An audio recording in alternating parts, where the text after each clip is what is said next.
Assalamualaikum warahmatullahi wabarakatuh. Kami dari kelompok 3 dengan materi An Insight into Al-Razi Extraordinary Theoretical and Practical Contribution for Developing Archaeology, karya Mahmud Amrini. Dengan materi ini akan dipaparkan oleh Makfira Deswita, Agung Nugraha, Gina Khalisa, dan Yoga Sutrisno.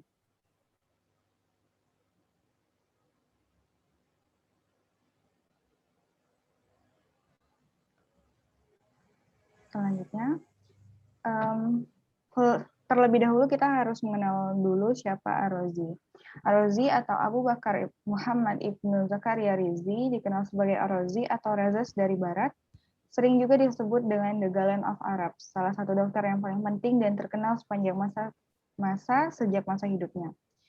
Ar-Razi membuat sebuah studi menyeluruh tentang praktek medis di rumah sakit di Roy dan Baghdad, sehingga pada akhirnya menjadi direktur dari rumah sakit tersebut. Dan Ar-Razi ini terkenal hingga Samudra Hindia karena metodologi ilmiah dan upayanya untuk mempraktikkan kedokteran berdasarkan penelitian klinis.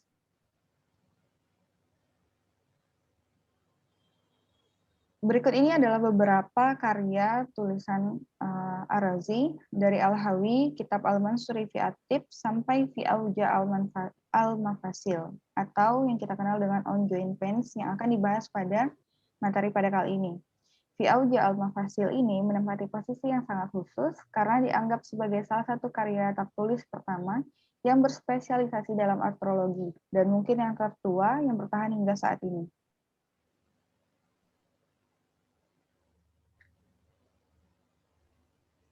Di seluruh dunia, salinan kopi dari karya Ar-Razi ini terdapat di perpustakaan internasional, di mana salinannya berjumlah 3, yaitu di Malik Library di Tehran, yang disalin oleh Mansur bin Walillah. Kemudian yang salinan kedua di Malik Library di Tehran, disalin oleh Ibnu Hajj Masum. Dan salinan ketiga di Library of Cambridge University, UK, yang dikumpulkan oleh Ibnu Sarabian Ibrahim Al-Muhtahatabi. Nah, berikut ini adalah contoh salinan naskah yang telah ditulis oleh Ar-Razi. Yang di kiri merupakan salinan yang terdapat di perpustakaan Cambridge, dan di kanan ini merupakan salinan yang terdapat di Malik Library di Tehran. Selanjutnya, seberapa penting sih salinan dari karya ini untuk sejarah kesehatan? Yang pertama yaitu sebuah karya dari Hippocrates dengan judul On the Articulation. Karya ini berkaitan dengan bedah ortopedi yang membahas patah tulang, dislokasi, cedera tulang belakang, dan kondisi lainnya yang memerlukan intervensi bedah. Jadi dalam karya Hippocrates ini tidak membahas tentang nyeri sendi ataupun yang sekarang akan kita bahas.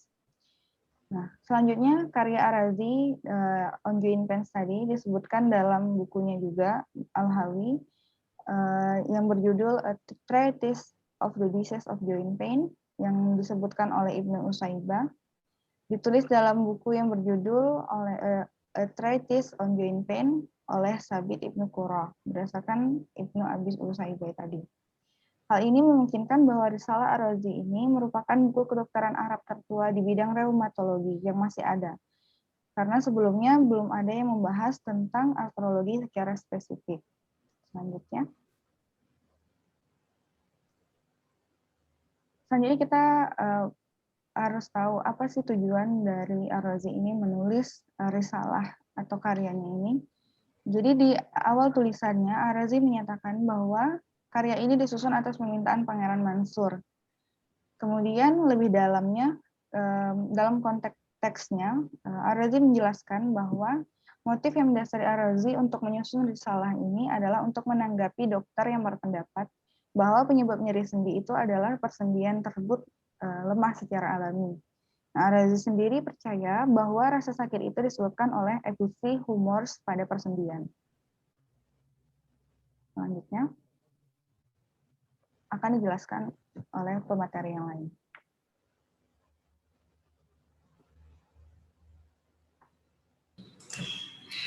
Oke, selanjutnya saya akan menjelaskan tentang isi dan pesan dari naskah On Joint Pains. Next. Di dalam naskah tersebut dijelaskan bahwa Ar-Razi menulis 22 bab disertai dengan pendahuluan, di mana sebagian besar itu Ar-Razi membahas tentang terapi, yaitu sebanyak 55%, pendahuluan hanya sebesar 4%, terus pencegahannya 14%, tanda-tandanya 8%, dan penyebabnya ada 19%. Next. Kemudian monografi angioedema itu ada di salah satunya bab 1, 2, 3. Di bab 1 membahas tentang penyebab nyeri sendi, bab 2 membahas tentang mekanisme pembentukan humor, dan bab 3 membahas tentang dasar klinis pembagian nyeri sendi. Next. Kemudian saya akan menjelaskan tentang penyebab nyeri sendi menurut Ar-Razi. Jadi, next. Jadi Ar-Razi ini menjelaskan secara teori integrasi dan berdasarkan teori humoral untuk menjelaskan bagaimana atagia, menganalisa gejalanya dan menentukan perawatan yang cocok untuk atagia. Kemudian sebenarnya hipotesis Ar-Razi ini akan bertentangan dengan dokter kontemporer karena seperti dijelaskan sebelumnya bahwa dokter kontemporer berpendapat bahwa penyebab atagia adalah kelemahan yang disebabkan oleh sendi itu sendiri. Kemudian Ar-Razi membagi tubuh manusia menjadi 4 teori humoral, yaitu terdiri dari dahak, darah, empedu hitam, dan empedu kuning. Keempat ini merupakan fundamental dari tanda-tanda ke semua kehidupan organisme. Bila keempat fundamental ini terganggu, maka menyebabkan seimbangan yang tidak selaras dalam tubuh. Itulah yang disebut dengan penyakit menurut Ar-Razi. Kemudian next.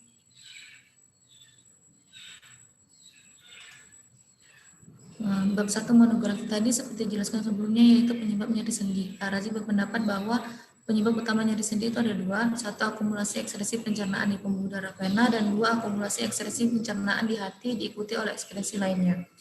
Menurut Ar-Razi, organ-organ internal yang kuat itu akan mendorong ekskresi ke organ yang rentan, dan kemudian akan terutama melalui sendi akan masuk melalui satu aliran khusus, dan kemudian akan menyebabkan atergia karena peningkatan dari jumlah ekskresi tersebut. Sendi ini sendiri dirancang untuk menerima semua ekskresi dari organ yang kuat, sehingga sendi ini sangat rentan. Kemudian, kenapa organ yang kuat itu selalu memberikan ekskresinya ke organ yang lebih lemah? Karena organ yang kuat itu harus berfungsi sebagai mesin dan fleksi dan harus diberikan ruang kosong. Kemudian next. Kemudian ada bab 2 monografi, yaitu menjelaskan tentang mekanisme pembentukan humor. Ketika untuk memahami pembentukan humor, kita harus memahami dulu tentang fisiologi dan anatomi perut dan organ pencernaan menurut Ar-Razi. Pertama itu ada hepatic portal system, yaitu di sini dijelaskan bahwa semua cabang-cabang yang kecil itu akan berhubung satu sama lain dan bergabung menjadi cabang yang lebih besar membentuk vena portal. Kemudian vena porta ini akan menyerap semua nutrisi dari usus dan mendorongnya dari cabang yang lebih kecil ke cabang yang lebih besar. Setelah nutrisi diserap oleh vena porta, kemudian akan membelah dan bercabang sehingga nanti akan bergabung kembali dan membentuk. Itulah yang menjadi asal mula pembentukan dari vena cava inferior. Kemudian selanjutnya dijelaskan juga tentang kapiler darah. Jadi banyak cabang yang akan bertabrakan, kemudian cabang itu akan mengalir pada semua organ inferior. Setelah kita dapat mengetahui organ ini jika melakukan otopsi, dan kemudian organ ini juga dapat menjadi bagian yang sangat kecil, itulah disebut dengan pembuluh kapiler darah. Dan dia biasanya bentuknya terlalu tipis dan bergabung membentuk warna kemerahan pada daging. Kemudian terakhir ada vena seksi, vena sciatic atau disebut juga dengan SSV, small subvenous vein. Next.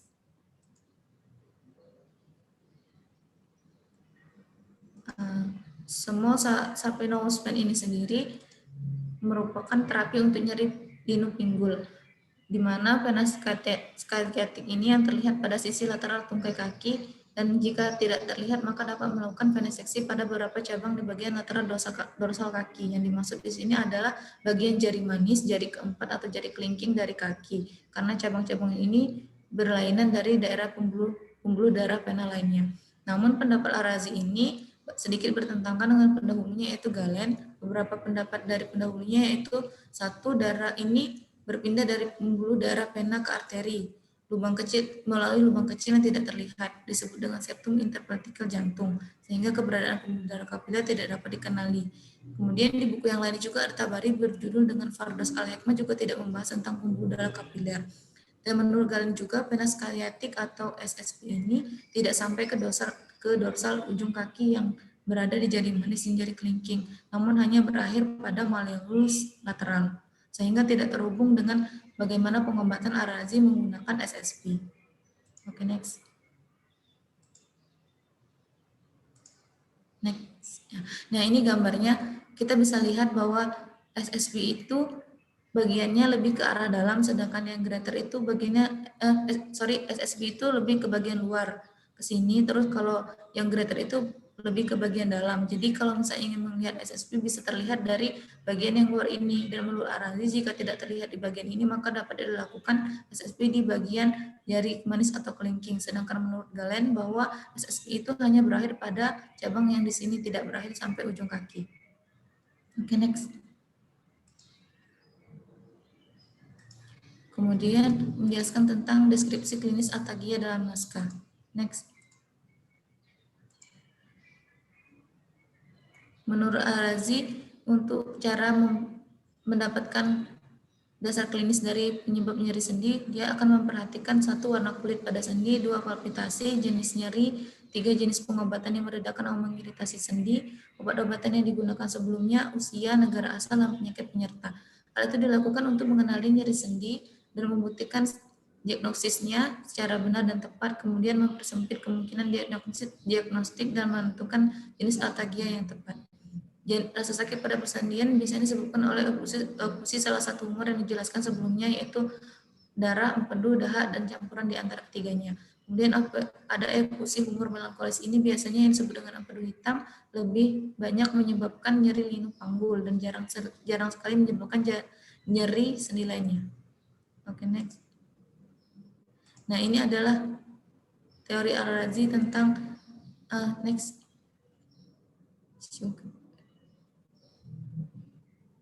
Next slide. Kemudian ini teori Al-Razi tentang atagia. Ada 4, ada bilionis humor, sangionis humor, palmetis humor, dan humor campuran. Selanjutnya itu akan menjelaskan tentang nyeri linu panggul menurut Al-Razi.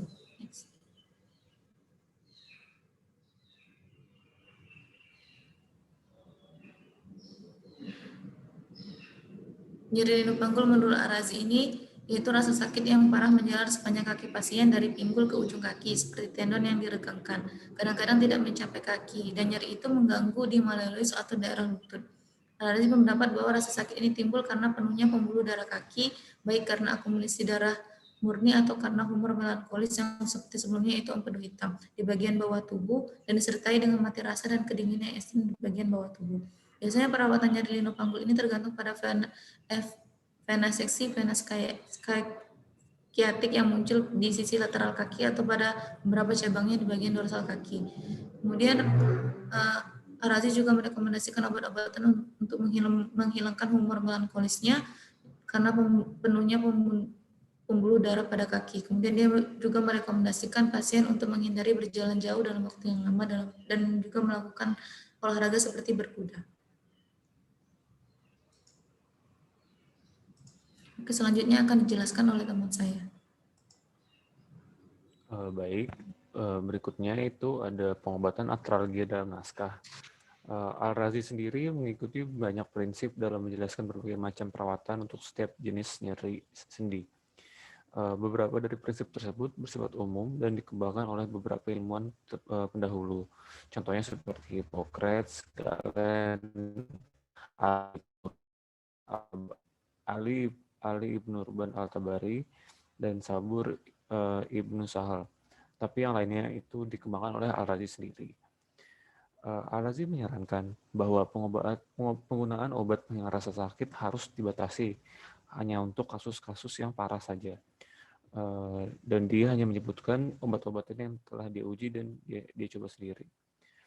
Al-Razi sendiri mendedikasikan 2 bab terpisah dari risalah untuk mengobati nyeri di sendi pinggul. Bab 5 berfokus hanya pada obat-obatan, dan bab 12 berfokus pada suntikan yang digunakan dalam pengobatan. Al-Razi sendiri berkata, sendi pinggul adalah sendi yang dalam, ditutupi dengan sejumlah besar daging yang membuatnya sulit untuk menyimpulkan penyebab dari humor, dari warna, dan palpasi daging. Al-Razi juga menyatakan balutan dingin dan panas pada penderita nyeri sendi itu tidak banyak bermanfaat pada sendi panggul karena efeknya tidak sampai pada bagian dalam dari sendi itu sendiri.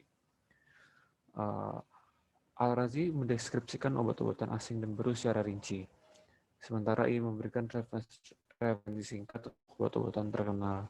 Ia mulai dengan obat-obatan sederhana, lalu beralih ke obat-obatan majemuk. Dia pertama-tama menyebutkan obat yang agak efektif, lalu beralih ke obat-obatan yang lebih efektif. Metode ini didasarkan pada keyakinan akan perlunya memulai pengobatan dengan obat yang cukup efektif karena memiliki efek samping yang lebih sedikit. Ketertarikan Al-Razi pada metode pembuatan obat terbukti di bagian ini. Terkadang ia menyatakan waktu terbaik untuk minum obat tertentu selain kondisi untuk meningkatkan dampak terapi. Misalnya, dia menyarankan agar pasien minum obat pencahar untuk opendu melatonin sebelum tidur dan 1 jam setelah minum obat lain. Al-Razi meninggalkan obat yang paling ampuh yang dapat menyembuhkan semua jenis artritis sampai baris terakhir bab ini karena efek sampingnya. Dia menulis, meskipun asoranjan atau calcium autumnale bermanfaat untuk semua jenis nyeri sendi, hal itu dapat mempengaruhi libido dan menyebabkan kontraksi sendi. Jadi sangat dianjurkan bagi mereka yang mengkonsumsinya dalam jumlah besar, mengambil sesuatu atau mengkonsumsi sesuatu untuk melindungi perut mereka. Al-Razi juga menyadari bahwa beberapa campuran atau alkohol, sementara yang lain tidak dapat dilarutkan dalam air. Oleh karena itu, ini harus diolah dengan cuka. Ini menunjukkan bahwa Al-Razi mahir di bidang kimia, yang membantunya dalam ilmu farmakologi. Dalam kasus-kasus ini, di mana ia tidak dapat menguji obat, Al-Razi lebih cenderung mengakui fakta itu. Misalnya di bab 10, dia menulis, beberapa orang terdahulu menyebutkan bahwa tanaman bernama Regal algora atau Carum roxburghianum lebih berguna daripada oranjan untuk menyembuhkan penyakit ini dan tidak membahayakan perut.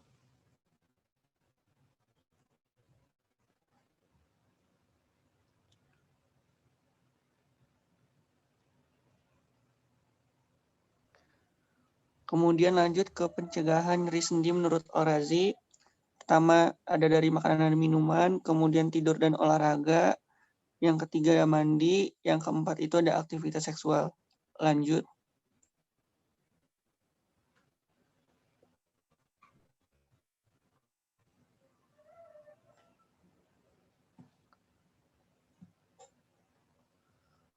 Kemudian ada pencegahan nyeri sendi kalau dilihat dari makanan dan minuman dengan cara mengatur pola makan yang baik dan pengendalian berat badan, serta menghindari makanan yang tinggi lemak, gula, dan alkohol. Kemudian ada tidur dan olahraga, tidur yang cukup dan rajin berolahraga mampu mencegah terkenanya nyeri sendi.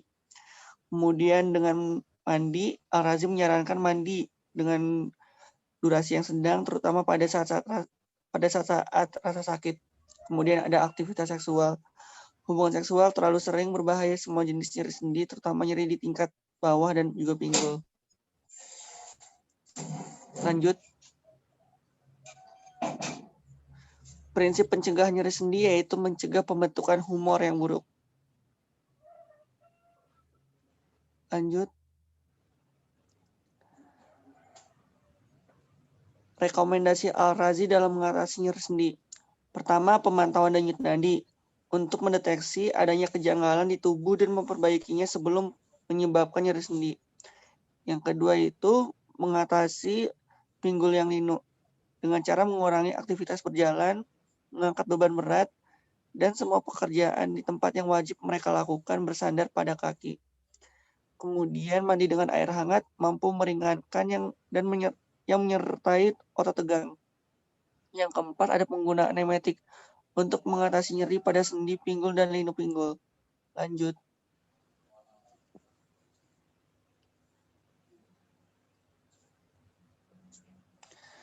Kemudian ada perbedaan pendapat antara Al-Razi dengan ilmuwan sebelumnya. Yang pertama itu, Ar-Razi berbeda pendapat dengan Hippocrates. Dia mengutip apa yang Hippocrates tulis pada prognostiknya, yaitu penyakit sering terjadi pada sendi karena kapasitasnya dan kontinuitas gerakannya, yang membuat mereka menjadi salah satu posisi yang lebih lemah. Ar-Razi kemudian menguraikan pendapatnya yang berlawanan.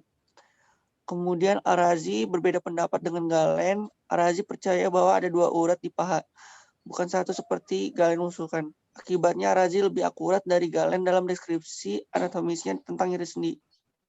Lanjut.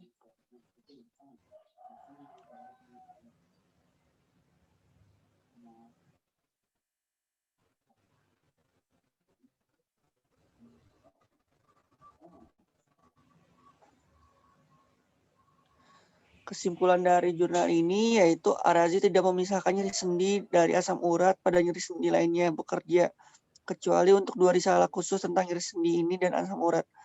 Ar-Razi juga mengikuti metode ilmiah dalam resep perawatan farmakologis dan memberikan gambaran klinis penting dari lini pinggul dan cara pencegahannya. Penekanannya pada pengamatan yang cermat dan eksperimen terbukti dalam ketidakpuasannya dengan penggunaan jimat dalam perawatan nyeri sendi.